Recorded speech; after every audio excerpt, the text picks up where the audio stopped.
Hello everybody, this is Brajesh here. आज मैं आपके साथ शेयर करने जा रहा हूँ एक और नया वीडियो जिसमें मैं आपसे डिस्कस करूँगा लेटेस्ट सुप्रीम कोर्ट का decision with respect to the salary to be paid to the employees during the lockdown period. यहाँ पर मैं आपको बताना चाहूँगा कि मेरा पहला वीडियो जो मैंने जीएसटी के ऊपर डाला था वो आपने बहुत पसंद किया है, उस पर आपका मुझे बहुत प्यार मिला है, उसके लिए बहुत बहुत धन्यवाद। अब मैं आपसे बात करता हूँ इस नए वीडियो के बारे में, the payment of salary to the employees during the lockdown period by the employers. जैसा कि हम सबको मालूम है कि मार्च के अंदर गवर्नमेंट ने लॉकडाउन की घोषणा की थी और उसकी वजह से सारे बिजनेसेस, सारी इंडस्ट्रीज़ को बंद करना पड़ गया था और सारी एक्टिविटीज़ जो इकोनॉमिक थी वो रोक दी गई थी। इसके बाद सभी इंडस्ट्रीज़ ने ये निर्णय लिया कि वो अपने एम्प्लॉयज़ को कोई भी सैलरी पे नहीं करेंगे ड्यूरिंग द लॉकडाउन पीरियड। इसको ध्यान में रखते हुए ministry of home affairs, central government ने 29 मार्च 2020 को एक ऑर्डर इशू किया कि उन्हें लॉकडाउन के अंदर अपने सारे एम्प्लॉयज़ को पूरी की पूरी सैलरी पे करना पड़ेगी बिना किसी कटौती के। सेंट्रल गवर्नमेंट के इस आदेश के खिलाफ सभी इंडस्ट्रीज़ को बहुत परेशानी हुई। कारण था उसका क्योंकि उनकी ना तो इंडस्ट्री चल रही थी, ना ही उनको रेवेन्यू आ रहा था। इसलिए उनकी सबसे बड़ा इशू था कि वो किस तरह से इस लॉकडाउन के अंदर अपने एम्प्लॉयज़ को सैलरी पे करेंगे। जब ये मिनिस्ट्री ऑफ होम अफेयर्स का ऑर्डर आया तो उसके ऊपर, जिसमें मिनिस्ट्री ऑफ होम अफेयर्स ने ये डायरेक्ट किया सारी इंडस्ट्रीज़ को, सारे बिजनेसेस को और सारे एम्प्लॉयर्स को कि वो लॉकडाउन के पीरियड में अपने एम्प्लॉयज़ को पूरी सैलरी पे करें।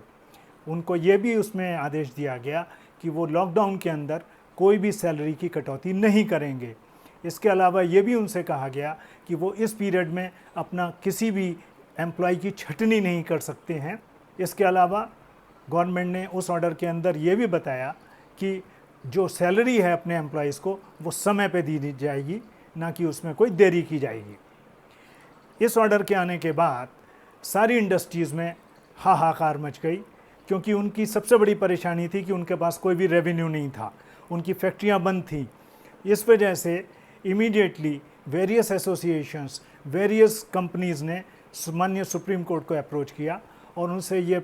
दरख्वास्त लगाई कि वो इस ऑर्डर को, जो कि मिनिस्ट्री ऑफ होम अफेयर्स ने 29 मार्च 2020 को इशू किया है, उसको ख़त्म कर दें, उसकी बाध्यता को ख़त्म करें। ये जो ऑर्डर है वो उनके हित में नहीं है और वो किस तरह से अपनी सैलरी अपने एम्प्लॉयज़ को पे करेंगे जब इंडस्ट्रीज़ नहीं चल रही हैं। इसके ऊपर माननीय सुप्रीम कोर्ट ने पिछले 15 मई को एक ऑर्डर पारित किया जिसमें कि बेसिकली उन्होंने ये कहा कि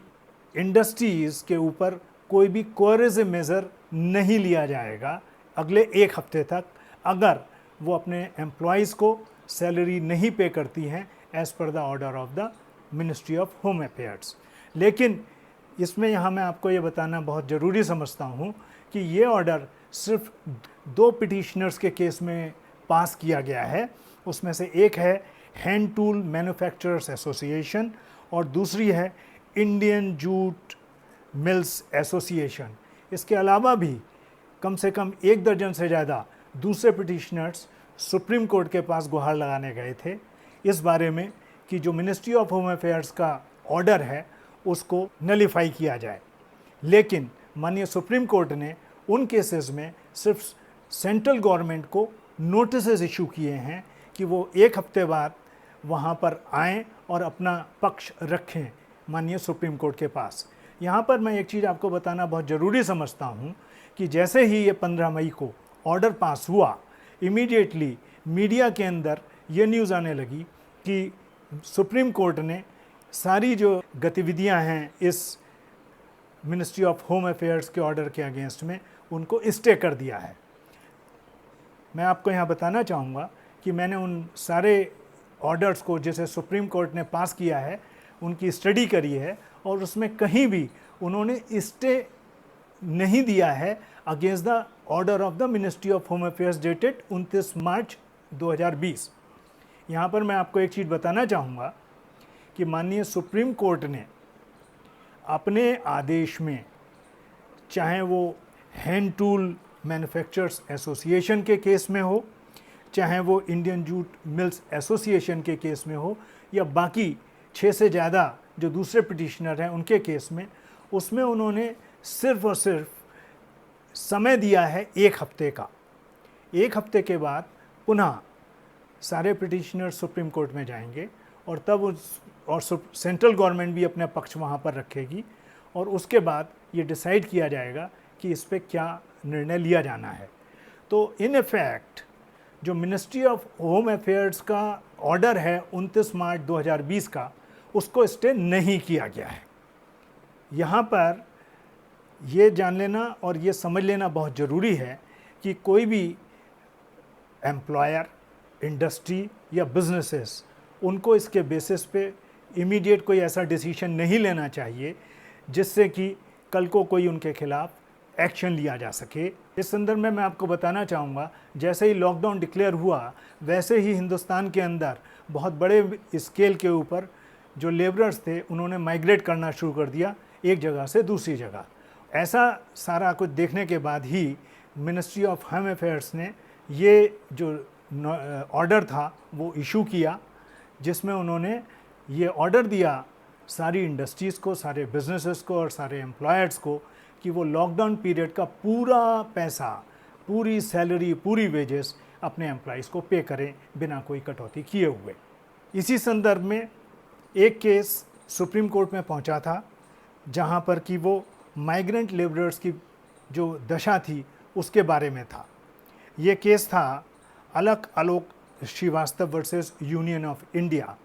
इस केस में भी माननीय सुप्रीम कोर्ट ने ये निर्णय दिया कि जो order ministry of home affairs ने पास किया है वो लेटर एंड स्पिरिट में अप्लाई होना चाहिए और लागू किया जाना चाहिए। इसके बाद बॉम्बे हाई कोर्ट की औरंगाबाद बेंच में एक केस इसी बारे में पहुंचा कि लॉकडाउन के अंदर सैलरी का पेमेंट हो अथवा ना हो। वहाँ पर भी माननीय हाई कोर्ट ने ये आदेश पारित किया कि लॉकडाउन के अंदर जो सैलरी है वो पूरी की पूरी एम्प्लॉयर्स द्वारा पे की जानी चाहिए अपने एम्प्लॉयज़ को। वेरियस पिटिशनर्स ने अपनी पिटीशन के अंदर माननीय सुप्रीम कोर्ट के सामने ये गुहार लगाई कि मिनिस्ट्री ऑफ होम अफेयर्स ने जो 29 मार्च 2020 को ऑर्डर पास किया है डिसास्टर मैनेजमेंट एक्ट के अंदर, वो वायलेटिव ऑफ कॉन्स्टिट्यूशंस है। वो आर्टिकल्स 14, आर्टिकल 19(1)(g और आर्टिकल 21 ऑफ द कॉन्स्टिट्यूशन के खिलाफ है। उन्होंने ये भी कहा कि मिनिस्ट्री ऑफ होम अफेयर्स को कोई भी ये अथॉरिटी नहीं है कि वो इस तरह का ऑर्डर पास करे। इन सब को बातों को ध्यान में रखते हुए हमें एक चीज़ समझ लेना चाहिए कि अभी माननीय सुप्रीम कोर्ट ने कोई भी स्टे इस मिनिस्ट्री ऑफ होम अफेयर्स के ऑर्डर के अगेंस्ट में नहीं दिया है। सिर्फ उन्होंने नोटिस इशू किया है सेंट्रल गवर्नमेंट को,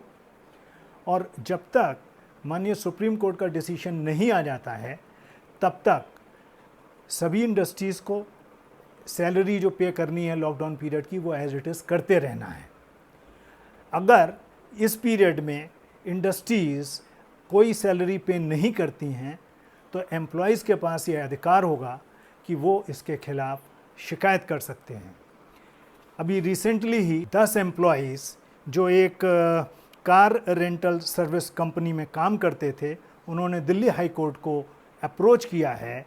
to file the FIR against the employers for not paying the salary during the lockdown period. और इस केस में माननीय हाई कोर्ट ने नोटिस भी इशू कर दिए हैं। सो दोस्तों, इन सब चीज़ों को ध्यान में रखते हुए हमें ये कहना होगा कि अब सारा कुछ जो डिपेंड करेगा वो करेगा माननीय सुप्रीम कोर्ट के आदेश के ऊपर, और हम एक उम्मीद करेंगे कि माननीय सुप्रीम कोर्ट इसमें एक सेंसिटिव रोल प्ले करेगा, जिससे कि ना तो एक तरफ उन इंडस्ट्रीज़ को जो कि बुरी तरह इस समय त्रस्त हैं financially because of the lockdown, उन पर कोई अनड्यू असर पड़े उनकी फाइनेंशियल हेल्थ पर, और उसी के साथ जो एम्प्लॉयज़ हैं उनके भी हितों का ध्यान रखा जाएगा, क्योंकि उनकी भी पोजीशन कोई बहुत अच्छी नहीं है, because during the lockdown they don't have any source of income. यहाँ पर मैं एक सलाह देना चाहूँगा इंडस्ट्रीज़ को, एम्प्लॉयर्स को, कि वो ड्यूरिंग द लॉकडाउन पीरियड की जो सैलरी है वो एज एन एडवांस अपने एम्प्लॉयज़ को पे करते रहें,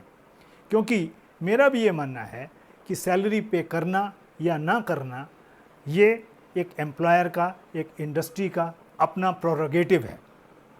और इसके ऊपर कोई भी बाध्यता या कोई भी कंपल्सन सरकार द्वारा नहीं किया जाना चाहिए। लेकिन इसी के साथ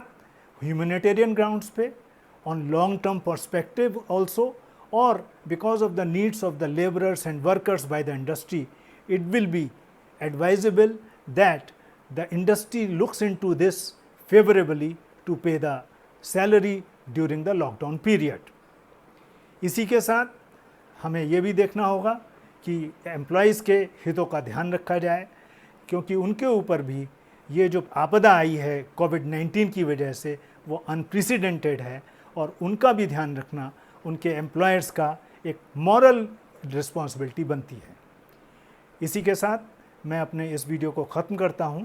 और आपसे उम्मीद करता हूं कि आप इसको ज़्यादा से ज़्यादा शेयर और लाइक करें, और इसके बाद भी आपसे ऐसे ही इंटरेस्टिंग वीडियोस बनाकर मैं आपकी सेवा में हाजिर होऊंगा। धन्यवाद। Thank you.